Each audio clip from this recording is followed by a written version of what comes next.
Hello friends, അപ്പോൾ ഇന്ന് മന്തി കഴിക്കാലോ എന്നുള്ള ഒറ്റ മൈൻഡോട് കൂടി പോയതാണ് കേട്ടോ. അങ്ങനെ എന്താ ഉണ്ടായെന്നുള്ളത് വഴിയെ പറയാം. കഴിഞ്ഞ സൺഡേ കേട്ടോ ഞങ്ങൾ പോയിട്ടുണ്ടായിരുന്നു. ഒരു 9 മണിക്ക് ഇറങ്ങിയിട്ടുണ്ടായിരുന്നു. ഇതിപ്പോൾ കുട്ടിപ്പട്ടാളം മൊത്തം ഉണ്ടായിരുന്നു. അങ്ങനെ ഞാനും സെലുവാണ് ഫ്രണ്ടിൽ ഇരുന്നത്. നമുക്ക് മന്തി തിന്നാൻ പോയാലോ?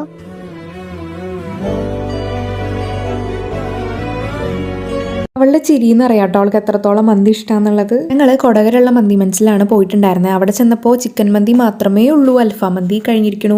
ഞങ്ങൾ എവിടെ പോയാലും ഇത് തന്നെയാണ് അവസ്ഥ. ഞങ്ങൾ അങ്ങനെ വിട്ടുകൊടുക്കാൻ തയ്യാറായില്ല. ഞങ്ങൾ ചാലക്കുടിയിലുള്ള മന്തി മനസ്സിൽ അൽഫാം മന്തി ഉണ്ടോ എന്ന് വിളിച്ചു ചോദിച്ചു. അപ്പോൾ അവിടെ ഉണ്ട് എന്ന് പറഞ്ഞു. അങ്ങനെ നേരെ അങ്ങോട്ട് പോയി. അങ്ങനെ അവിടെ ചെന്ന് കുറേ നേരം വെയിറ്റ് ചെയ്യേണ്ടി വന്നിട്ടുണ്ടായിരുന്നു. കാരണം സൺഡേ ആയതുകൊണ്ട് എന്തായാലും തിരക്കുണ്ടാവുമല്ലോ. പിന്നെ മന്തി അവിടെ കൊണ്ടുവച്ചത് എനിക്ക് ഓർമ്മയുള്ളൂ. ഏതൊക്കെയോ വഴിയിലൂടെ എൻ്റെ വയറ്റിലെത്തി. കാരണം അത്ര വിശപ്പുണ്ടായിരുന്നു. അപ്പോൾ അത്രയൊക്കെയുള്ള video. Thanks for watching. Do like, share and subscribe. പിന്നെ ട്രിപ്പിൻ്റെ വീഡിയോസ് കാണാത്തവരുണ്ടെങ്കിൽ പോയി കണ്ടിട്ട് വരാം.